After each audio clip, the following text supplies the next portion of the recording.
আসসালামু আলাইকুম এভরিওয়ান, সবাই কেমন আছেন? আলহামদুলিল্লাহ অনেক ভালো আছি। আসলাম ছোট্ট একটা ভিডিও নিয়ে।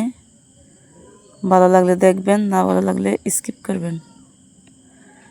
আমার বাবা তো আনমনে হাঁটতেই আছে এক নাগারে। যে আসলাম খাওয়ার জন্য আমরা। এদিকে আজকের পিঠে বানায়, এজন্য নারকেল কোরাইতেছে। আমাদের দেশে কোরানি দিয়ে নাহল কোরাই। তারপর বাজার থেকে নিয়ে এসে কি একটা বিশাল বাঙ্গি ফুইট, যার নাম বরিশালে। ওজন হইবে মনে হয় 10 কেজি। এটা নিয়ে এসে 70 টাকায়। আর ঢাকা বইয়ে কিনি 150, 200, 300 টাকায়। আমাকে বরিশালে সব কিছুই সস্তা। বরিশাল না, এটা হচ্ছে বরগুনা। তারপর আমি এটারে একটু দেখলাম ঘুরাইয়া ফিরাইয়া। তারপর কাটলাম। ঘুমাইছিলাম, ঘুম থেকে উঠিয়া ফুটের কথা শুনে তাড়াতাড়ি উঠে গেছি। পরে এই কাটছি অর্ধেকই হয়েছে এক গাবলা। পরে লবণ দিয়ে আবার একটু মাখাইছি, তারপর খাইছি। এদিকে রান্নাবান্নার জন্য প্রস্তুত। নারকেল কুড়াইয়ে রাখছে বাটিয়া। তারপর রান্না করতেছে মাটির চুলায় মাংস। আর এদিকে আবার আমাদের বরিশাল হয়েছে রুটি পিঠা, চাউলের গুঁড়ো দিয়ে। কিন্তু অন্য জায়গায় এটা ময়দা দিয়ে বানায়, চাউলের গুঁড়ো দিয়ে বানায় না। পরে এদিকে আবার আদা রসুন সব কিছু কাটতে আছে। নারকেল বাইটটা রাখছে, ঝোল রান্না করবো। আমরা কই হুররা। আর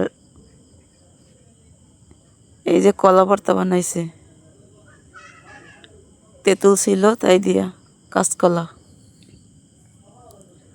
গেছিল আবার বেড়াইয়া ইয়েই শুরু করছে খাওয়া। আমার বাবাটা তো খাইতে আছে। তারপর আমরা এগুলো খাইলাম সবাই মিললা।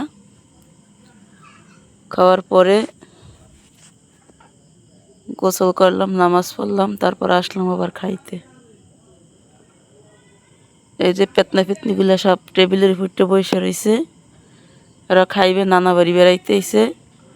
রুটি পিঠা আর নারকেলের ঝোল, গরুর মাংস, মুরগির মাংস দিয়া সবাই খাইতে আস। এই যে হয়েছে নারকেলের ঝোল। এটা বরিশাল ছাড়া অন্য কোথাও খায় না। তারপর খাওয়া দাওয়া করে আসলাম থানকুনি পাতা তোলার জন্য। কত সুন্দর হয়েছে আমাদের শহরে। এখন আমরা এগুলারে তুললে নিয়ে তারপর ভর্তা বানামু। এগুলা খাইতে সেই মজা। ঢাকা পয়সা কিনে খাইতে অল্প কয়েকটা দেয়, 10 টাকা 20 টাকায়। পরে এগুলা রাইখা আবার একটু ঘোরার জন্য আসলাম, কারণ আমার ছেলে সে থাকবে না। এই জন্য আসলাম আমাদের সেই কাঙ্ক্ষিত জায়গায়, স্কুল ঘরে। সবাই বসে একটু আড্ডা করলাম। আমার ফোনটারে আমার ছেলে ভেঙে লাইছে ফেলাইয়া। তারপর আবার এখন কই আর থাকা যাইবে না, সন্ধ্যা হয়েছে, সে আর থাকবে না।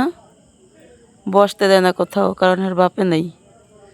অনেক জ্বালা যন্ত্রণা করতে আছে, কোথাও যাইয়ে থাকে না। এখন সে ওই যাইতে আছে, আবার টাটা দিতে আছে সবাইরে। এক নাগারে হাঁটতে আছে এই বাড়ির দিকে। থাকবে না, বেশি থাকা হয়ে গেছে। আমার ভাই এবার আইতে আছে, হাত ধরিয়ে লইছে। হে হাতও ধরবে না, হে একা একাই হাঁটবে। আল্লাহ হাফেজ, বিদায়।